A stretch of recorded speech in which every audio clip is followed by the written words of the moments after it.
Making money in real estate is forever a topic for those who would like to invest. This includes many of the different types of real estate investments. Land, apartment buildings, houses, commercial buildings are all part of real estate investment. The following concepts you're about to read are tried and true and proven. This book is all you'll need to complete a successful assignment of contract and get a big payday you might have only heard about. It will bring out your level best potential and to foster the limitless possibilities of attaining success. Irrespective of your background or education, the techniques inside are easy, powerful, and efficient. In brief, the info in this book came from real investors utilizing these strategies in real life for those who work their way up to real estate investing ace. Welcome to Real Estate Money Making Techniques for Newbies. Insider secrets on making money with property you don't even own. Chapter 1. Comprehending real estate investing words. What are the investing terms that you will need to understand? First things first. Assignment of contract. Assignment of contract is more generally called wholesaling in realty circles. Consider how other huge companies wholesale products to bring in earnings. For example, Walmart wholesales products by buying them in big amounts. They're able to buy products well beneath current market value due to their over-the-top purchasing influence. Walmart then swings around and sells those products to their end purchaser at retail prices. Walmart is capable of generating a net profit by collecting on the difference between what the merchandise sells for and what they buy it for. There are actually only 3 chief steps in this procedure. Talk terms for a discount on the product, sell the product for retail costs, accomplish this in an effective time frame to maximize stock. Wholesaling real property has a few laws of similarity and a few differences. In wholesaling real property, you're likewise negotiating a price reduction on the product and you're also selling that product, the property, for retail costs. The chief deviations are that you're not carrying any stock and you're not negotiating your price reduction by buying big amounts. Equity. You might or might not already be acquainted with the term. Equity is a deviation in the value of a property less what is owing on the property. A seller owes $75,000 on a first mortgage and $25,000 on a second mortgage for a home that's appraised at about $130,000. How much equity is in the house? Equity equals value minus owing debts equals $130,000 minus $75,000 minus $25,000. Example, $30,000 of equity in the house.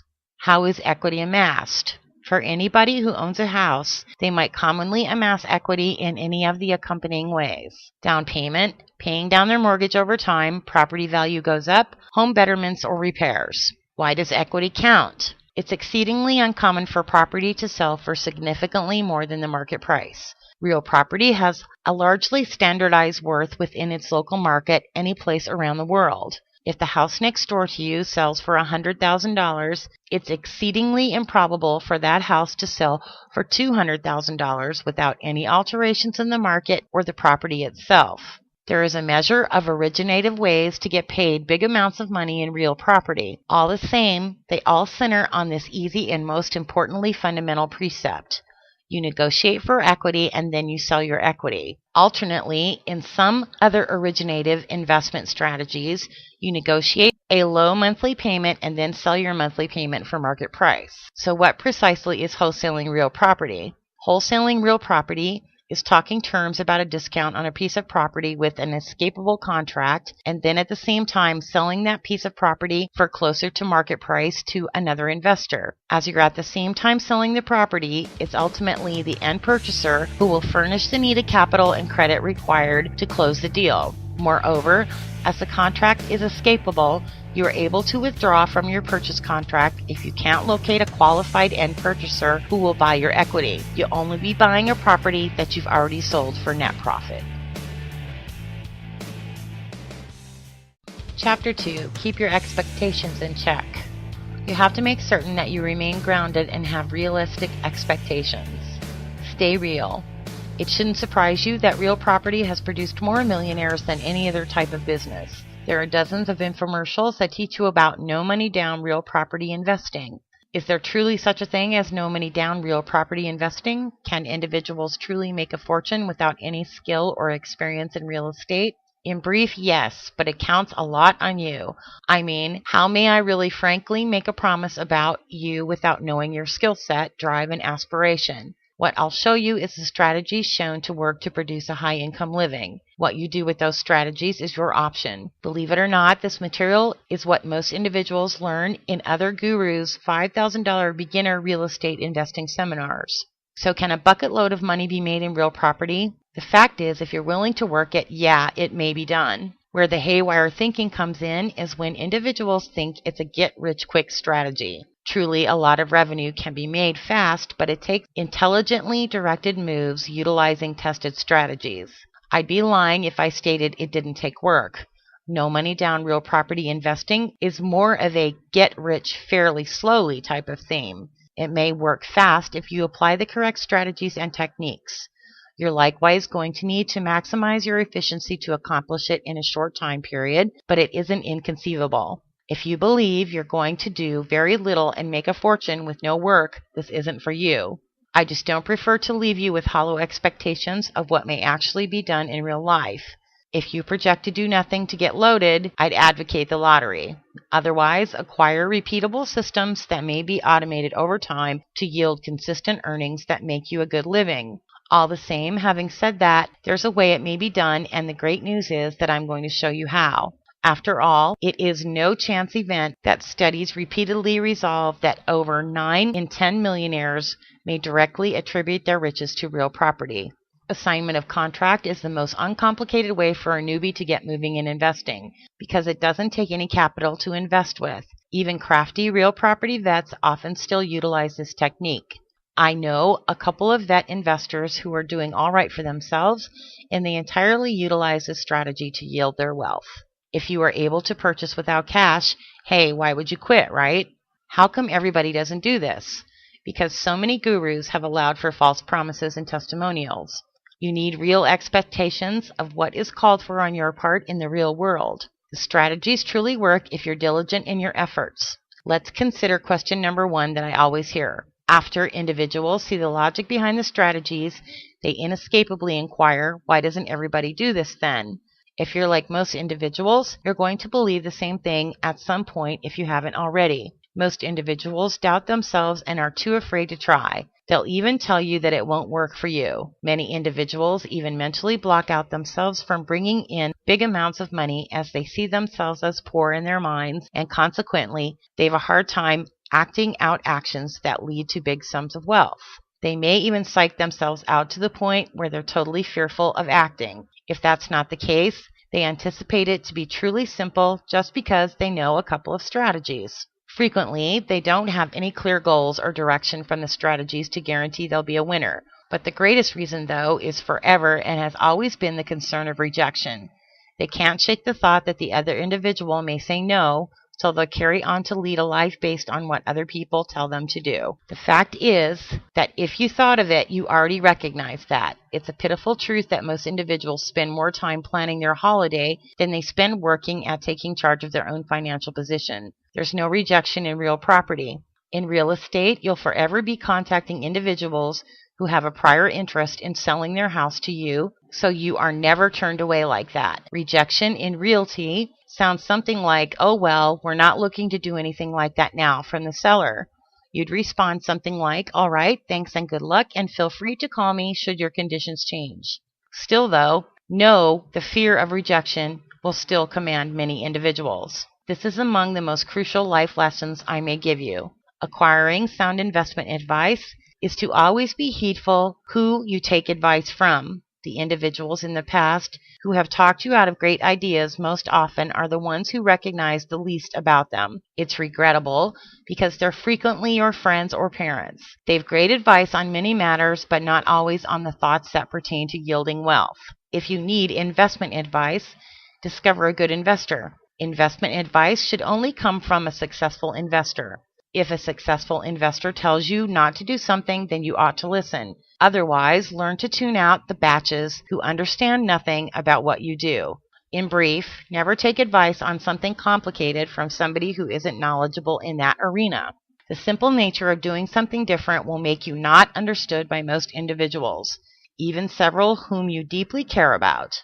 As long as you're different, or at any rate doing something different, humans will have to ridicule you. It's easier for them to draw you down into being normal than accepting to themselves why they've never gone for what they truly desired, and more significantly, why they themselves have never done anything to be affluent. Don't fret though. If that's been your mindset to this point in your life, remember that you are always free to change it and pick a fresh path. Chapter 3, The Basics. So why on earth do you believe anyone in the real world would sell you their hard-earned equity? There are really quite a number of reasons. How come?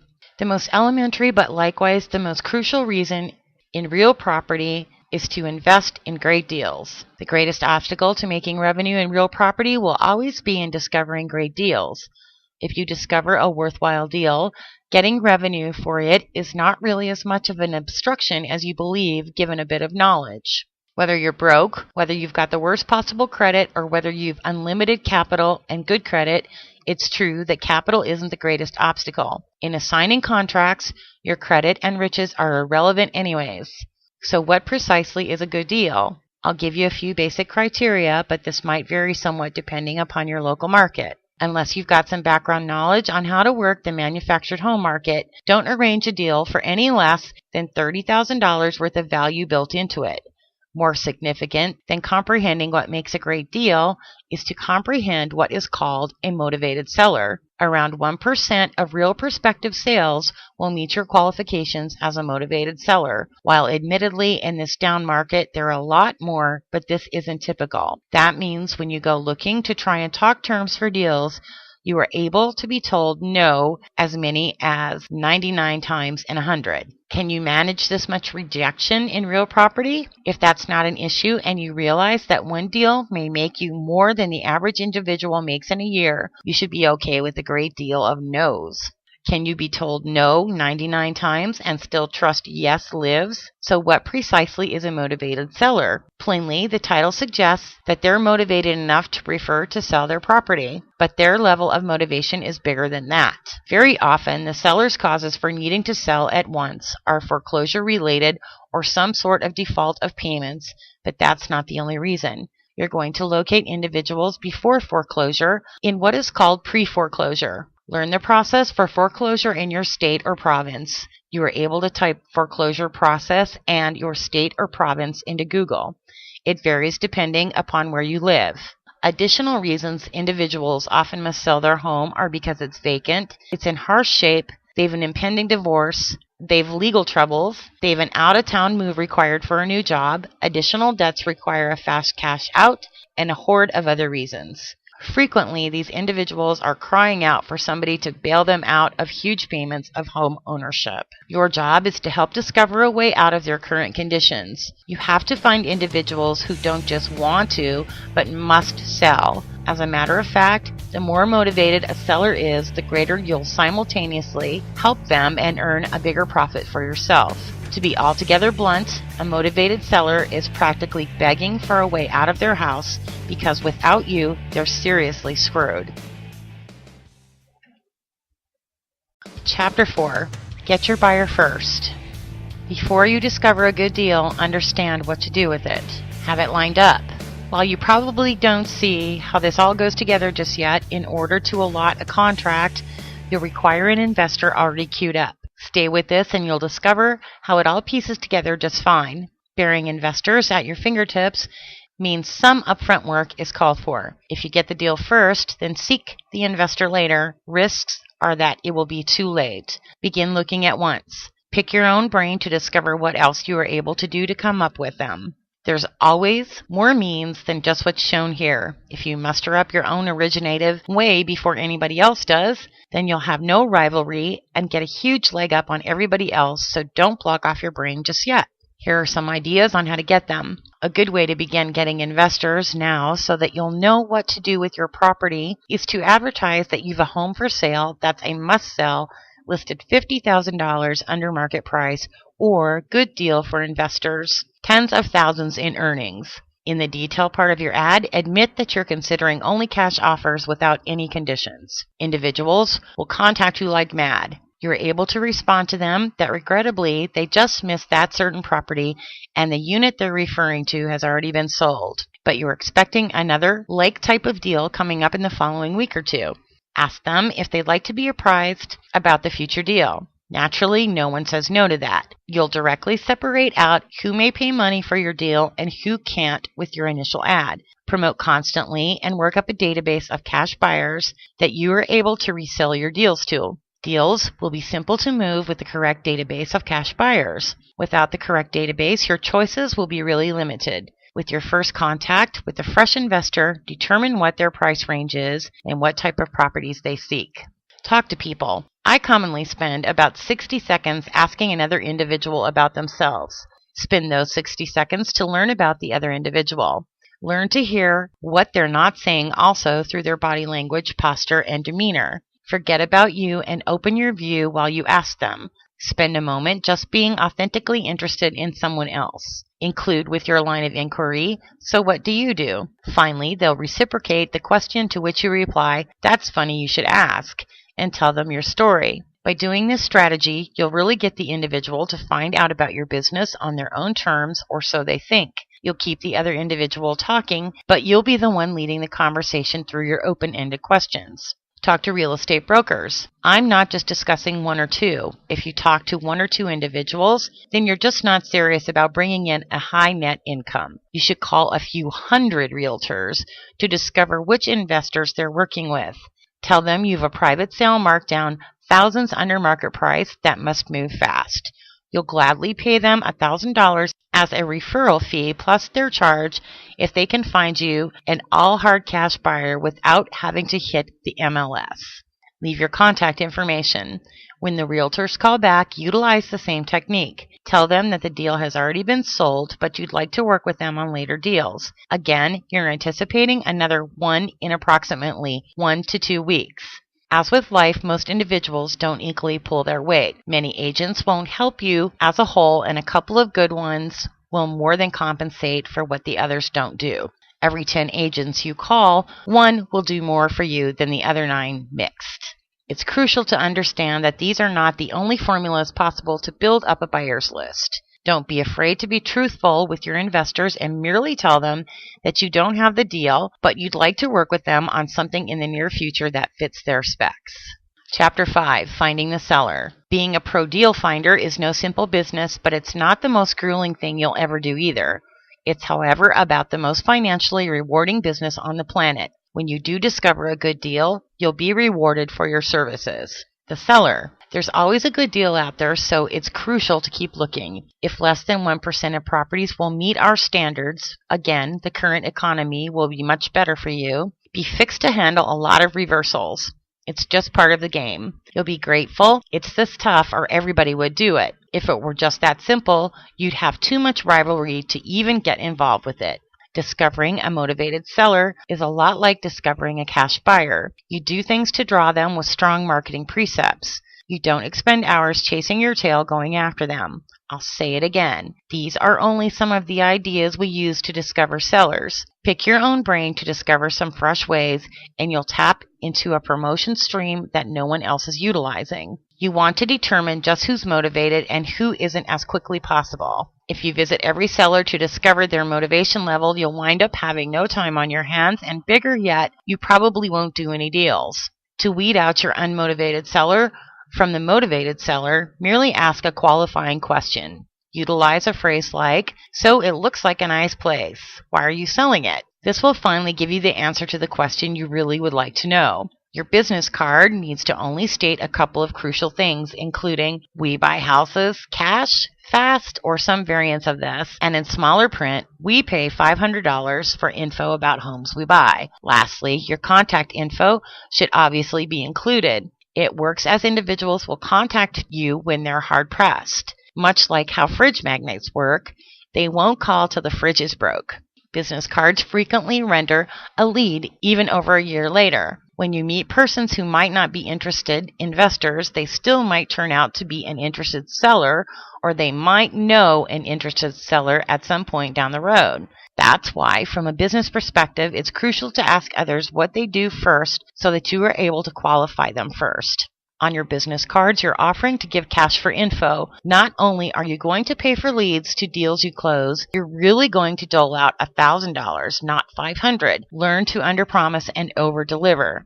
If you make $30,000 to do a deal, parceling out $2,000 of that to the individuals who put you in contact with the necessary individuals to finish the transaction is just a trade-off. When those referrals look to receive $500 and they get more, you'll make certain to be brought up in conversation elsewhere, which only brings you to more leads. They'll tell so many individuals in the next week, you'll make sure to get another deal from it later. If you're planning on becoming rich at the expense of other people or by being cheap, then you're not yet an achiever. Share the riches on your way up.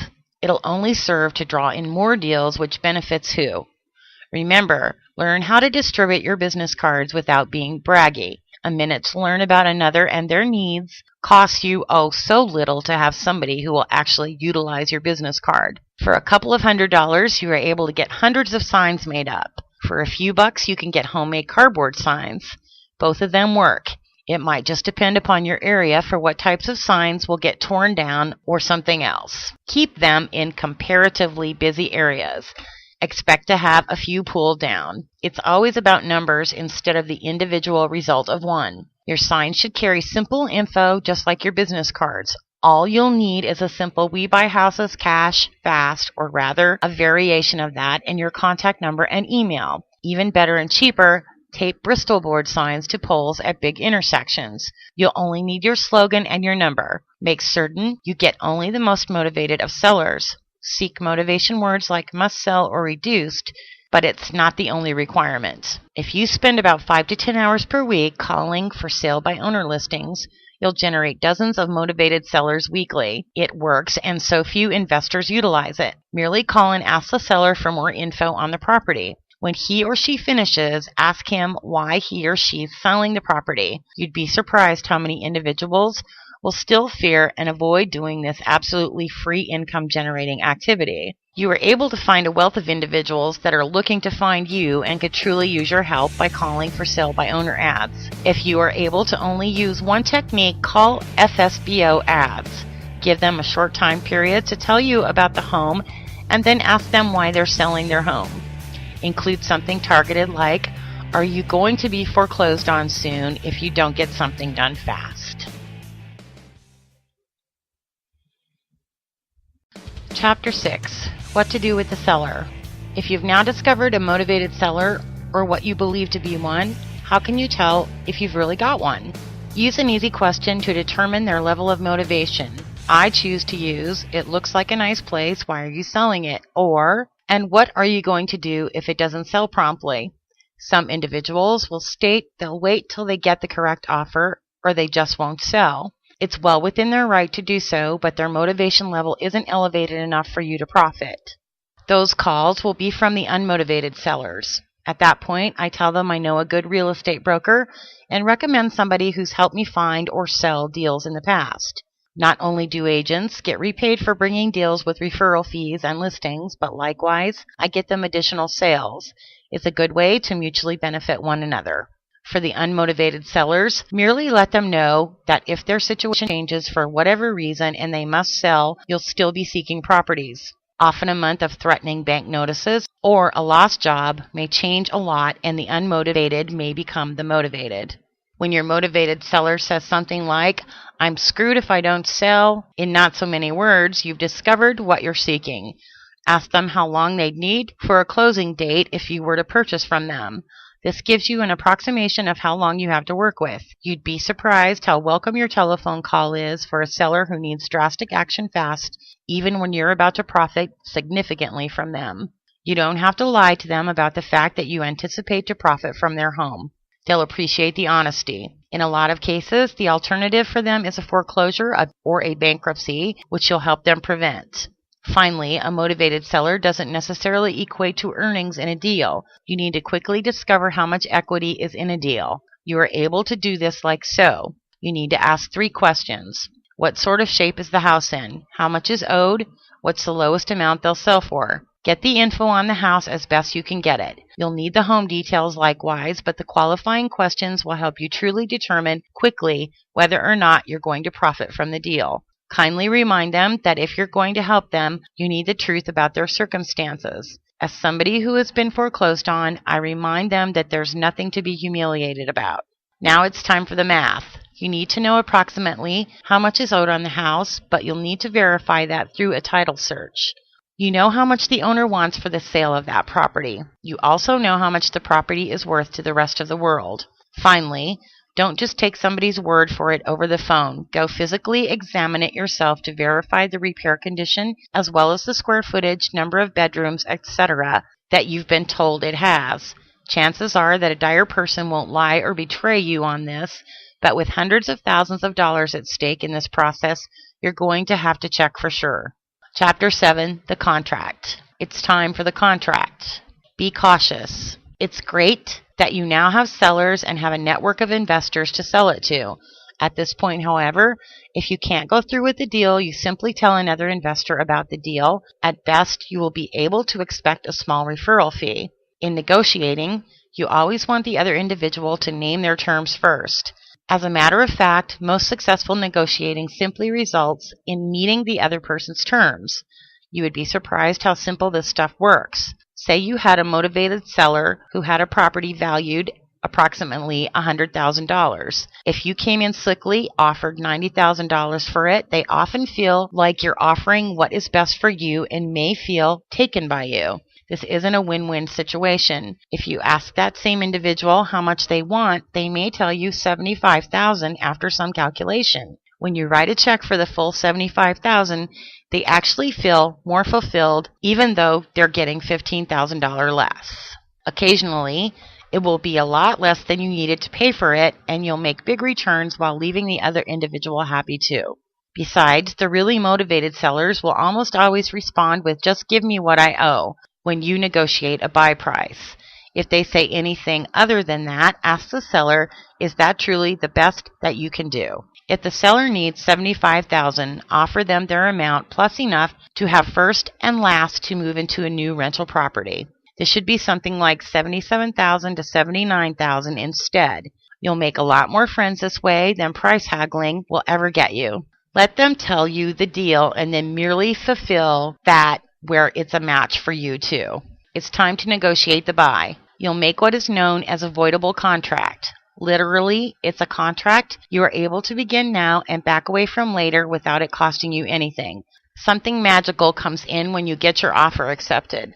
Lawfully, the seller can accept any other purchase offer as long as yours is in place. You'll control the property without really owning it yet. All you'll need to complete this is a standard real estate purchase contract in your state or province with a few key clauses added. You're only going through with your deal if the investor goes through with theirs. At this point, you may realize that any and all risks perceived in this type of real property are imagined. You're only buying something that's already sold to someone else. The only thing you are able to lose is any money you've put into advertising, and if you've used free classified sites, you didn't even lose that.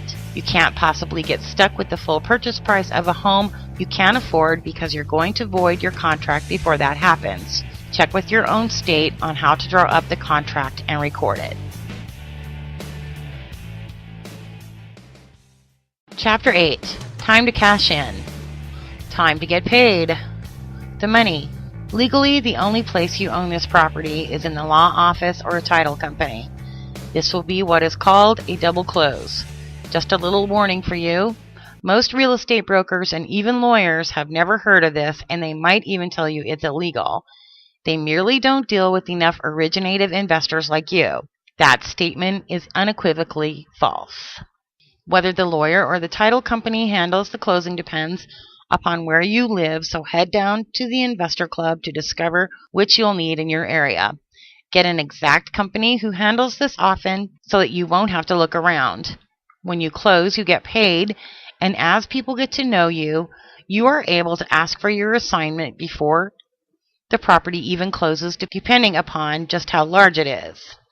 Don't forget to pay your referrals like you said you would. Even if your deal only brought forth $5,000, giving up $2,000 will bring you at least twice the number of deals with this maneuver. Don't be cheap. Share the riches on your way up, and it'll only serve to draw in more to you. Do this with integrity at every step. Meet your seller's needs, your investor's needs, your referrals needs, and your needs will be more than satisfied. Even greater still, you didn't need to prove you had credit or any more capital than $10. You're more than just a referral man too, because you really negotiated your own deal. You get paid for your power to negotiate. You're creating a win-win. Your seller will profit by not having their credit ruined. Your investor will profit by generating a profit. They will benefit by, in most cases, avoiding a foreclosure, and you get paid also. Wrapping up, real estate gurus make their riches off of the 1 in 100 deals sometimes. These type of deals often make more for investors than most individuals earn in a year or even a whole lifetime for larger commercial properties.